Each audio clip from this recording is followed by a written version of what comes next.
Enemy team took the lead.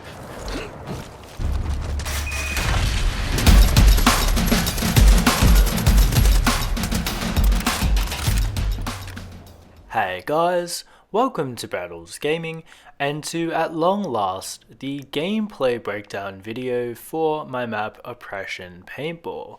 This is a multiplayer paintball map that I actually released onto the arcade along with a map breakdown video back in January of 2022. But I'm only making the gameplay breakdown video now, partly because I feel like it takes at least a month or more to kind of test out your map, especially if you're finding it kind of difficult to find multiplayer lobbies, as is the issue with Far Cry 5 on and off because the player counts are so low. But also I had some issues last year in terms of getting sick quite a lot, which meant that I couldn't really make the video as soon as I had hoped to, because every single time I was going to start working on the video, I got sick and I lost my voice, and it kind of just threw my whole schedule out the window essentially. But nonetheless, I'm here today to finally deliver this video for you guys, and I can't wait to get stuck into today's video. So, as with all gameplay breakdowns, let's look at what this map has actually offered to the players of Far Cry multiplayer since it's been released. Did it deliver on what I set out to do? And if so, what does it actually deliver on? What needs work? And what are some gameplay tips I have for you if you happen to play this map yourself? And as a little recap, Oppression Paintball's design is centered around the imposing and oppressive wall structure positioned across the entire center of the map's playable area.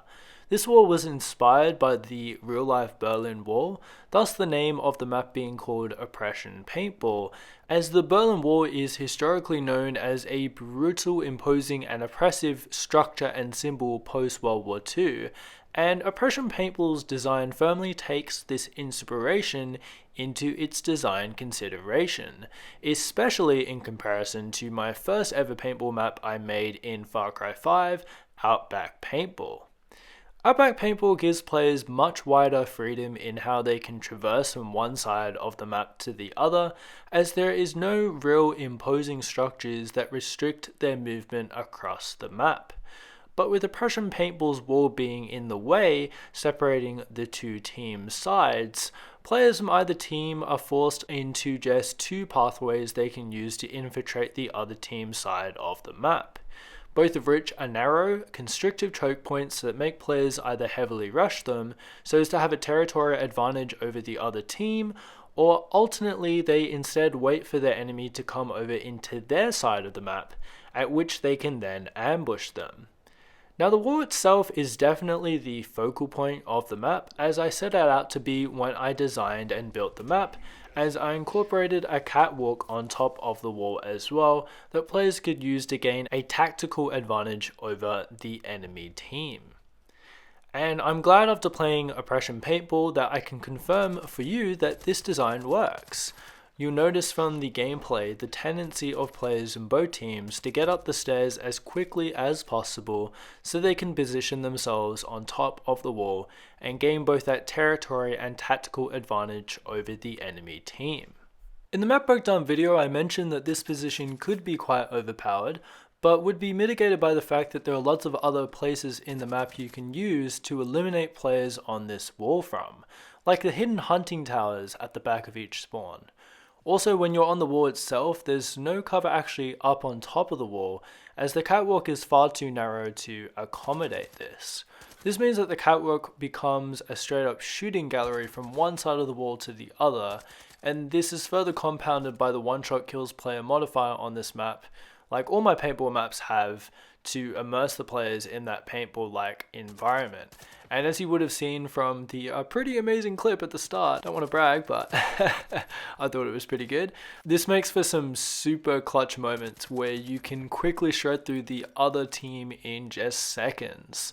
Again, further compounded by that one-shot kills player modifier, but also the extremely narrow nature of the wall's catwalk platform with no cover, as you know, you can't really have cover on such a narrow platform. What I also found players doing though is using kind of the middle pathway through the center of the wall. I found that during the games that I played, no one actually really used that kind of pathway a whole lot.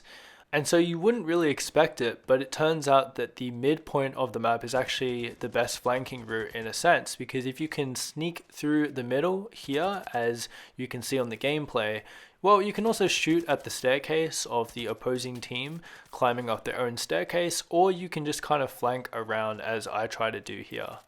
And as you see, I'm able to get one person. I also die from the other person, but yeah, that's definitely something that I noticed in the gameplay of Oppression Paintball, that players were actually using that midpoint in the map, the kind of hole in the wall, to actually flank around and get behind the other team on the catwalk. And as the map's creator, I really wanted to emphasize the risk-reward factor of going on the wall. That whilst it can net you lots of kills, it could also net you many deaths. And I found this to be the solid truth on this map, that you often have players that do extremely well on this map, whilst in the same game, having players that perform really poorly as well. I've been on both ends of the spectrum, and so a tip in terms of playing this map is to play it aggressively at first. Try to be the player that takes pole position on top of the wall at the start of the game, so you can dominate for your team from the get-go. But if you're not able to do that, play the map more strategically, using the central pathway underneath the wall to infiltrate the enemy team's side of the map, picking them off this way, and flanking them from behind as is necessary. I gotta be honest that when I designed this map, I initially designed it to be a slower paced map, as I thought that the wall would slow player movement down, but in reality it actually makes them play a lot more aggressively. And I think this is mostly attributed to players wanting to get on top of the wall for that high ground advantage, but also that because the map feels less open than what Outback Paintball was, players are perhaps less cautious when moving up the map. So it's all about balancing aggression and strategy on this map, and I think the map is better for it than the slower paced tactical CQB experience that I initially slated this map for. On that note though, I think at some point I would like to try a true tactical CQB custom map, whether that be as a paintball map or something like Rainbow Six Siege, but we'll see. Now in terms of a con on this map, something that I believe could be improved, is that when I was designing the catwalk section of the wall, I placed taller cover at the top of each flight of stairs, as I thought players climbing up the stairs needed that increased protection when they first entered the catwalk. But in reality, it actually gives them more cover than they need and makes these two positions, on either end of the catwalk, near impregnable. Basically, if you're not on the catwalk yourself to take out these players, it can be an extremely difficult task. This also leads into another con, and that's that this catwalk issue essentially makes the hunting towers at the back of either team's spawn pretty devoid of their usefulness as well, as these tall metal covers on the catwalk prevent anyone using the hunting towers a chance to properly pick off people in these spots. The hunting towers themselves already have pretty narrow sightlines, so the fact that they have no ability to pick off people in this catwalk spot either makes them purely an aesthetic thing, when they really should be there to add value to the map in the form of giving players that might not necessarily like to play that aggressive playstyle an alternate option for playing the map, which is something I felt I was able to integrate a lot more effectively in my other paintball maps. Thankfully, I feel like there's a way to kill two birds with one stone, or paintball.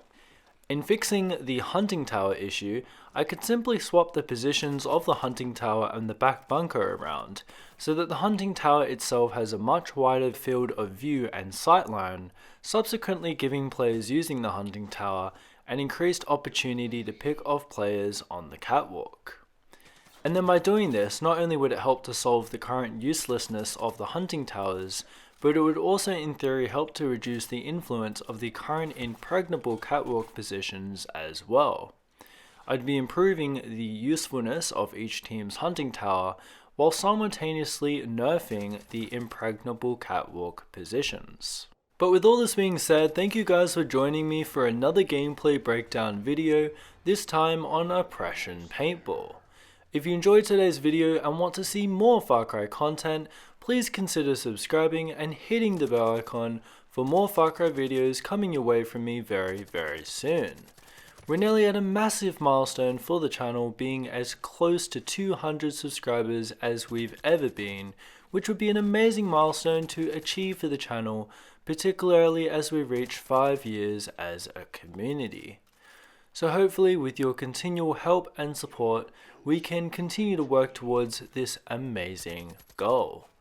But as always, I'm Braddels Gaming, I'm signing out now, and remember to have yourselves a great day.